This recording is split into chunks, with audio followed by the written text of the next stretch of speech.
Lemon, lime అంటే వేరు వేరని మీకేమన్నా తెలుసా? నాకైతే అమెరికాకు వచ్చే వరకు తెలియదండి.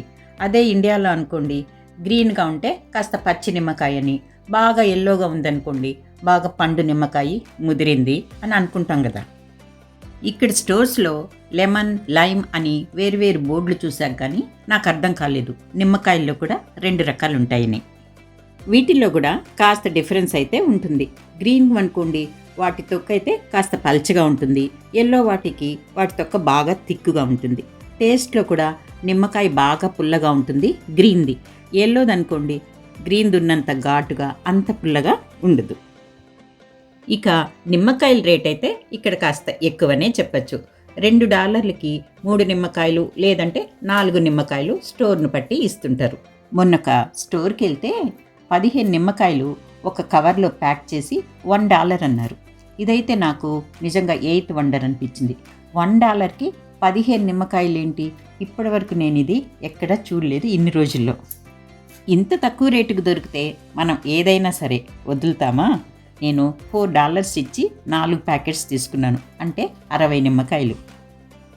ఇంత ఇంటికొచ్చాక అర్థమైంది ఏంటంటే, ఆత్రంతో 60 నిమ్మకాయలు తెచ్చాను, ఇన్ని పెట్టడానికి ఫ్రిడ్జ్లో స్థలం ఉంటుందా?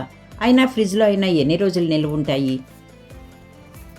సరే, ఏం చేయాలా అని ఆలోచించి సగం కాయలు కడిగి రసం తీసి పెట్టుకున్నా. ఇక్కడ ఈ ట్రేస్ చూస్తున్నారు కదా, వీటిల్లో మోమోస్ వస్తాయి. అవి తినేసాక నేను కొన్ని ట్రేస్ అయితే పక్కకు పెట్టుకుంటా. వీటిని నేను చాక్లెట్ మౌల్డ్స్గా కూడా వాడుతుంటా. ఈ ట్రేస్లో నేను తీసి పెట్టుకున్న నిమ్మరసం పోసి ఫ్రీజర్లో పెట్టాను. మనం మామూలు ఐస్ ట్రేస్లో కూడా పోసుకోవచ్చు. నేనైతే ఈ ట్రేస్ కొంచెం ఆక్ షేప్లో అందంగా ఉంటాయని వీటిలో పోస్తున్నాను. ఇవి ఫ్రీజ్ అయ్యాక చూస్తున్నారు కదా, గ్లాసీగా ఎలా మెరుస్తున్నాయో. ఇప్పుడు ఈ బ్లాక్స్ అన్నీ ఒక బాక్స్లో కానీ లేదంటే ఒక గ్లాస్ బాటిల్లో అన్నా వేసుకుని ఫ్రీజర్లో స్టోర్ చేసుకోవడమే.